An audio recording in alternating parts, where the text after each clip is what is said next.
Dyothelitism is the view that Christ has two wills, a human will and a divine will. Monothelitism is the view that Christ has just one will. Mm-hmm.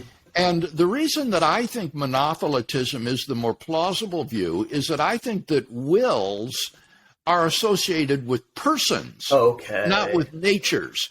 Natures don't have wills. If they did, then I think you would have two persons in Christ, a human person and a divine person, and that would fall into the heresy called Nestorianism. Mm-hmm. Rather, it seems to me that it is a person who has a will, and since there is one person who Christ is, it follows that there is one will in Christ. Oh, I see. Okay. Yeah, that's interesting. Of course, no one knows what it's like to have two natures and, whether that can mean only one will or two wills. That's something, we just got to throw up. Right.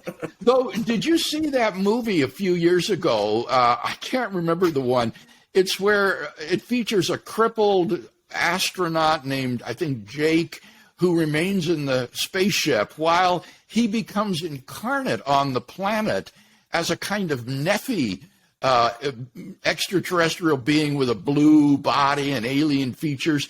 And I thought this was a beautiful illustration of the incarnation, how you could have one person who had a human nature and a Nephi nature, and endowed with very different properties. The one was crippled, weak, and infirm.